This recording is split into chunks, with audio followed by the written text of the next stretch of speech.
16th hour of our series on Mystery Babylon. Many of you have already made the necessary connections. You know what's happening, and you know who's bringing it about, and you know why. Some of you still do not. So we will continue.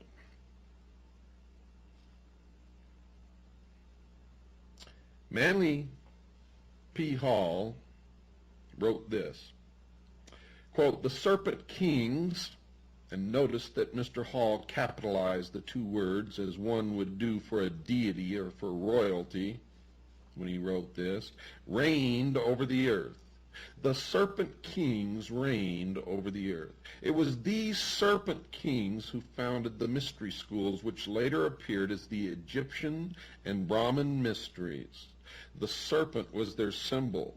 They were the true sons of light, and from them have descended a long line of adepts and initiates duly tried and proven according to the law, unquote. And the proper term is not Freemason, it's Freemason. It comes from the French, from the Knights Templar, and it literally means the sons of light. Another writer, Wilfred Gregson, informed his readers why Mr. Hall capitalized the two words serpent kings when he wrote, quote, "One symbol of great prominence throughout all ancient civilizations is the snake, or serpent, where it has symbolized divine wisdom," unquote. So Mr. Hall had reason to capitalize the words because he had discovered that the serpent represented divinity. Notice also, folks, that Mr. Gregson, even though he chose not to capitalize the word serpent, confirmed that Mr. Hall's use of the capital letter was correct when he stated that there was a connection between divine wisdom and the serpent. Mr. Hall, a 33rd degree Mason, made the same connection in these comments. Quote, "The serpent is true to the principles of wisdom, for it tempts man to the knowledge of himself," unquote. A serpent is often used by the ancients to symbolize wisdom. The symbol of the serpent has another concealed truth, according to Kenneth Mackenzie, for he identified that truth in this quote when he described a brazen serpent. Quote, "It was a type of mediator and a promise of redemption," unquote. The word brazen, folks, is defined as bold or impudent, and impudent is defined as shamelessly bold or disrespectful. Now you will remember that Lucifer was an anointed cherub in heaven who fell because he sought godly power. The story is covered in Isaiah chapter 14, verses 12 through 14 of the Old Testament. Look it up. It says this, quote, "How art thou fallen from heaven, O Lucifer, son of the morning? How art thou cut down to the ground? For thou hast said in thine heart, I will ascend into heaven, I will exalt my throne above the stars of God, I will be like the Most High," unquote.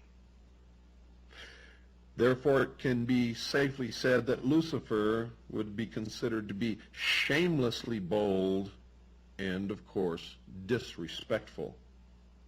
It appears that the brazen serpent could be Lucifer. Another author, John Anthony West, wrote a book entitled Serpent in the Sky, in which he also connected the serpent with wisdom, and he wrote this, quote, "The serpent represents intellect, the faculty by which man discriminates. There is a higher and a lower intellect. Thus, symbolically, there is a serpent that crawls, and the higher intellect, that which allows man to know God, the heavenly serpent, the serpent in the sky," unquote. The somewhat veiled worship of this serpent in the sky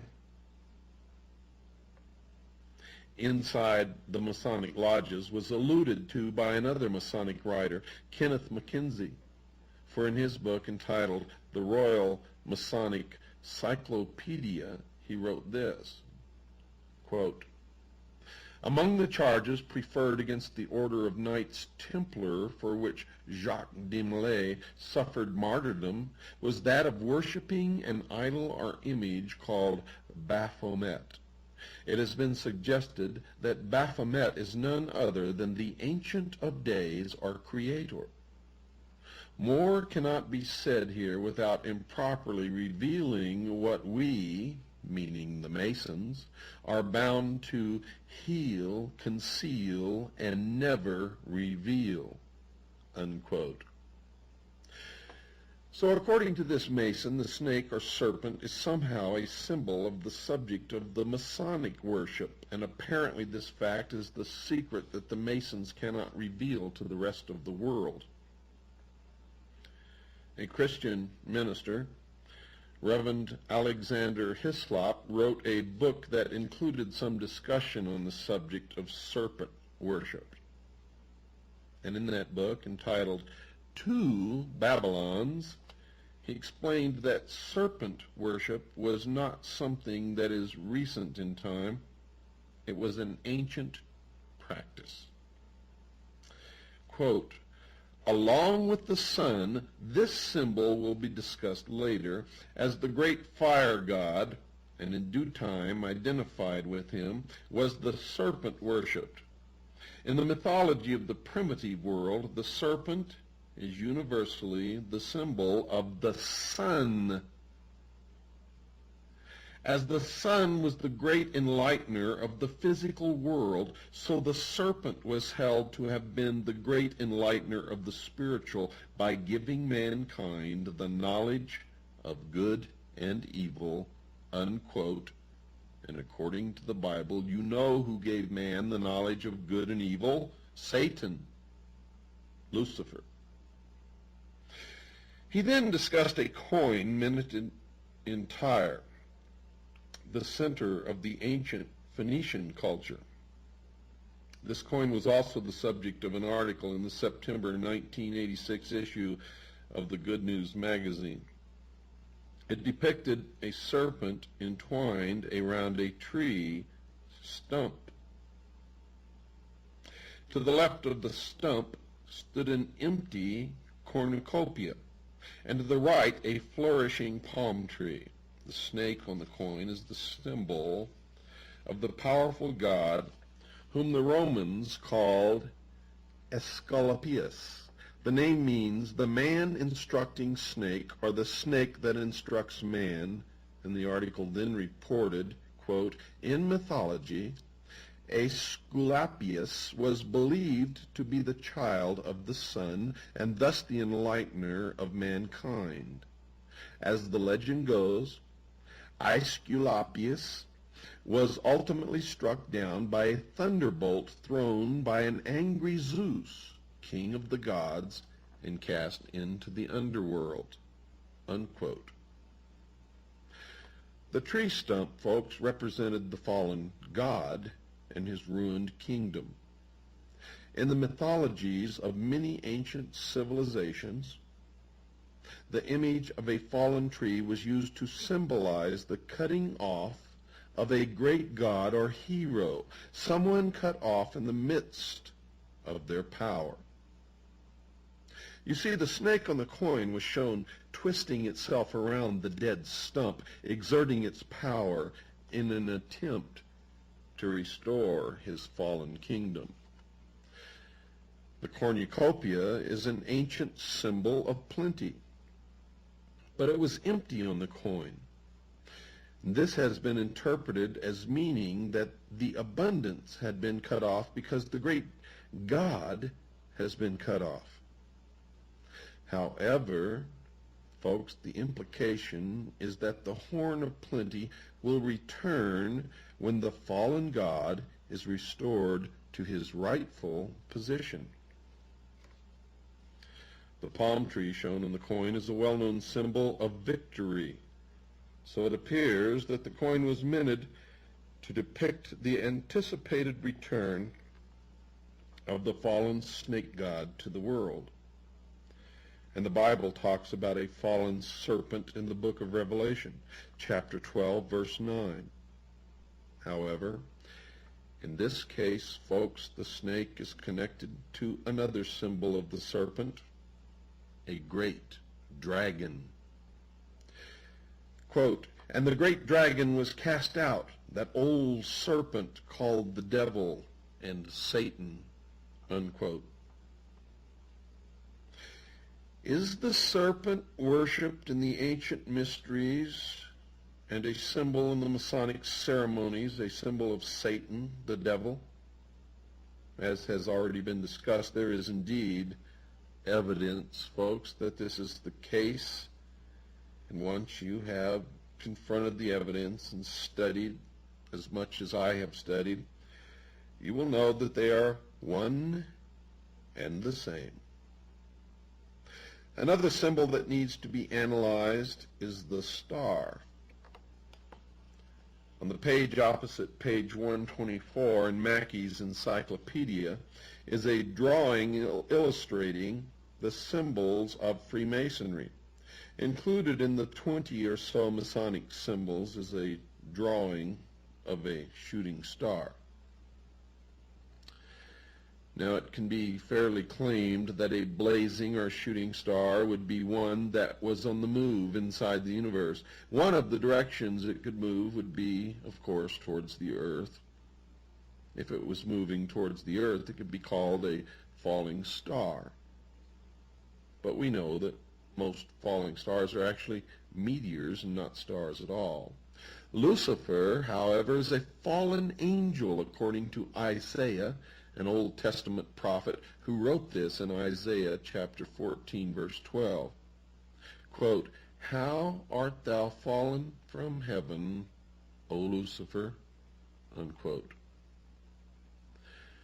Now, folks, notice that Isaiah also said that Lucifer fell from heaven, and other parts of the Bible report that he fell to the earth.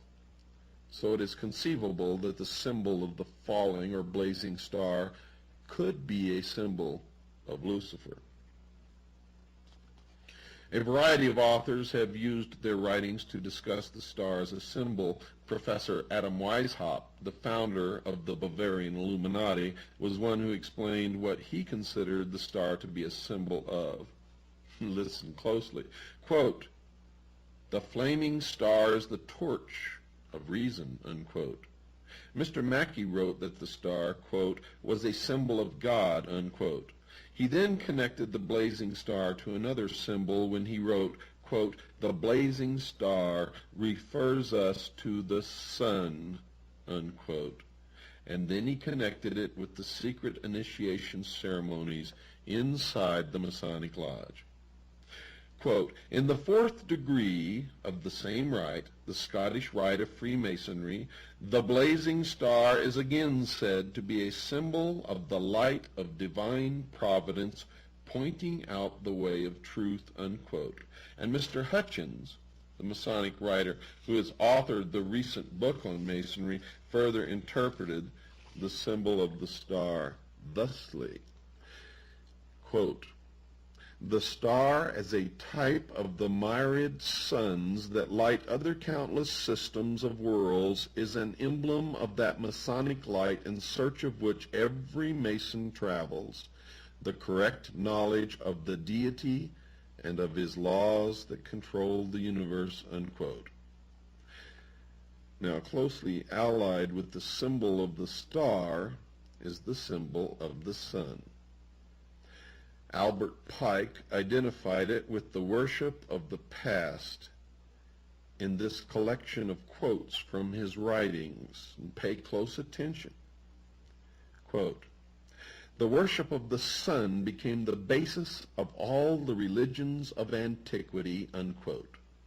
Quote, "Thousands of years ago, men worshipped the sun. Originally, they looked beyond the orb to the invisible God. They personified him as Brahma, Amun, Osiris, Baal, Adonis, Malkarth, Mithras and Apollo, Krishna is the Hindu sun god, unquote.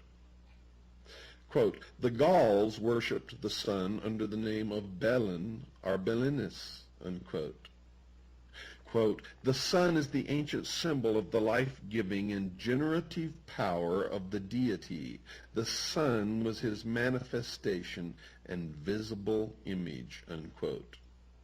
Quote, the sun is the hieroglyphical sign of truth because it is the source of light, unquote.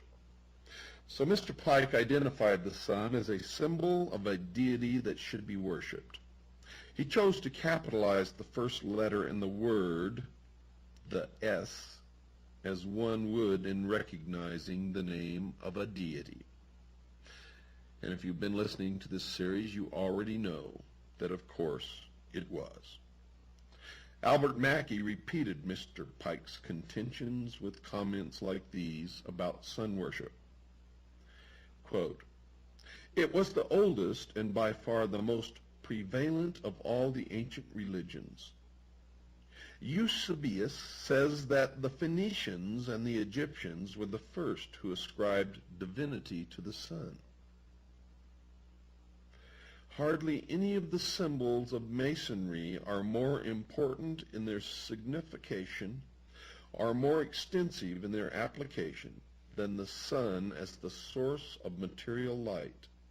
It minds the Mason of that intellectual light of which he is in constant search. The sun is then presented to us in Masonry first as a symbol of light, but then more emphatically as a symbol of sovereign authority, unquote. So, folks, the sun was a symbol of something that only the believers in the religion known as the ancient mysteries understood. These believers, called adepts, certainly knew that the people would not accept their mystery religion, so they had to conceal it from them. Don't go away, folks. We've got to take a short break. I'll be right back after this pause. So the task became one of